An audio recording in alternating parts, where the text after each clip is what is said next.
بسم اللہ الرحمن الرحیم۔ السلام علیکم دوستو، آج میں آپ کی خدمت میں حاضر ہوں فاریکس مارکیٹ میں گولڈ کے انٹراڈے اور شارٹ ٹرم انالیسس کے ساتھ۔ دوستو، کل ہائی امپیکٹ نیوز تھیں، جس طرح میں نے آپ کو پہلے بھی بتایا تھا، اور گولڈ نے ایک ہی دم تقریباً $20 موومنٹ کی۔ یہ اس طرح سمجھیں تقریباً 50 سے یا 52 سے لے کے یہ اس نے موو بنائی 1978 تک، تقریباً $20-21 اس نے اچانک موو بنائی، تقریباً پاکستانی وقت کے مطابق رات 10 بجے کے بعد۔ اور پھر یہ خاطر خواہ نیچے نہیں آیا، بلکہ وہیں کھڑے ہو کے اس نے کنسولیڈیشن شروع کر دی 77 اور 72 کے درمیان، $5 کے درمیان اس نے دوبارہ اپنی موومنٹ شروع کر دی، ان دو رینج میں آ گیا۔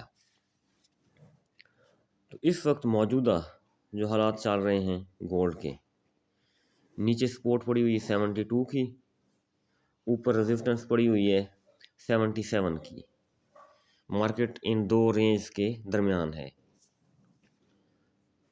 تو 77 کو بریک کرے گی تو اگلا ٹارگٹ بآسانی 1982 یہ اچیو کرے گا۔ اس کے بعد 84 کے بعد 1990 2000 اور 2010 یہ اوپری وار اس کے ٹارگٹ ہیں، یا دوسرے الفاظ میں کچھ لوگ اس کو ریزسٹنس بھی بولتے ہیں۔ ٹھیک ہے جی، اگر یہاں سے مارکیٹ بریک آؤٹ لیتی ہے اپ ورڈ تو جا سکتی ہے 82 84 90 2000 اور 2010، کیونکہ بہت زیادہ بلش ٹرینڈ ہے تو مارکیٹ کے اوپری ٹارگٹ اچیو کرنے کے چانسز بہت زیادہ ہیں۔ اور اسی طرح ہم دیکھتے ہیں اگر مارکیٹ نیچے آنا چاہے 72 کو بریک کرے تو اگلا ٹارگٹ ہوگا 1962۔ لیکن ایک چیز ذہن میں رکھیں آپ، اگر مارکیٹ 62 کے اوپر رہتی ہے تو بلش ٹرینڈ میں رہے گی۔ ہاں، اگر 62 کو نیچے بریک کرتی ہے تو ہو سکتا ہے یہ 54 تک بھی آ جائے، لیکن یہ اتنا آسان کام نہیں ہے۔ ٹرینڈ کے اگینسٹ گولڈ بہت کم موو بنا رہا ہے، ٹرینڈ کے ساتھ بہت زیادہ موو بنا رہا ہے۔ ایک ہی دن میں 30 40 $50 ڈیلی موومنٹ بنا رہا ہے۔ تو آپ نے ٹرینڈ کے ساتھ بیٹھنا ہے، جو ہی آپ کو موقع ملے آپ نے بائی کی ٹریڈ چھوڑنی ہے، سیل میں ہرگز نہیں بیٹھنا، کیونکہ سیل کی جو ٹریڈ پھنس جائے گی وہ اس کا نکلنا تقریباً ناممکن ہے، وہ بہت دیر بعد نکلے گی، لانگ ٹائم بعد۔ ہاں، البتہ جنگ ختم ہو جائے اللہ کرے تو پھر گولڈ ایک اچھا ڈپ لے گا اور خاصا ڈاؤن آ جائے گا، اور امید کافی ہے جنگ بہرحال بند تو ہونی ہے ایک نہ ایک دن لگ جائے، 2 دن، ہفتہ، 10 دن، بہرحال جب جنگ بند ہوگی تو پھر یہ ایک اچھا ڈپ لے گا۔ تو آپ نے اپنی ٹریڈ میں محتاط رہنا ہے۔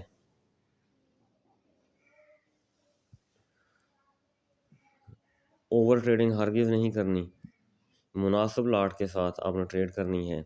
اور دوسری میں آپ کو بات بتاتا جاؤں کہ آج فرائیڈے بھی ہے، فرائیڈے والے دن بھی گولڈ ٹیکنیکل کو سپورٹ نہیں کرتا، فنڈامنٹلی زیادہ چلتا ہے، کیونکہ اس نے کلوزنگ دینی ہوتی ہے ویک کی۔ تو آپ نے سارے ٹارگٹ اپنے ذہن میں رکھنے ہیں بھی، اگر نیچے گرنا شروع کر دیں تو 45 اور 54، اس کے اوپر ہے 62، یہ 3 ٹارگٹ آپ ذہن میں رکھیں، مارکیٹ یہاں تک نیچے گر سکتی ہے۔ اگر اوپر کی جانب جانا چاہے تو اوپر جانا اس کو زیادہ آسان ہے، کیونکہ ایک تو ٹرینڈ پڑا ہوا ہے بائی کا، دوسرا جسٹ اس نے 77 کو بریک کرنا ہے تو اس نے 82 پر پہنچنا ہے، 82 کے بعد 84، اور پھر اسی طرح 1990 2000 اور 2010 یہاں تک یہ بآسانی موو بناتا جائے گا۔ تو اگر آپ ٹریڈ کرنا چاہیں بائی کی صورت میں تو پہلا ٹارگٹ آپ 82 رکھیں، دوسرا 84 رکھیں، تیسرا رکھیں آپ 88، پھر 90 اور 1900 کے بعد 2000، یعنی 1900 مین 1990، 1990 1990۔ تو یہ آپ اس طرح کر کے نا سٹیپ بائی سٹیپ آپ بائنگ کرتے جائیں گے۔ ہاں اگر نیچے گرتی ہے تو نیچے 62 تک بھی آ سکتی ہے اور 45 تک بھی، لیکن پھر میں رپیٹ کرتا ہوں 62 کے اوپر جب مارکیٹ رہے گی تو بائنگ ٹرینڈ غالب رہے گا اس کے اوپر۔ دوستو یہ میری شارٹ سی ویڈیو تھی، اپنا بہت سارا خیال رکھیں، مجھے دعاؤں میں یاد رکھیں۔ تھینک یو، اللہ حافظ۔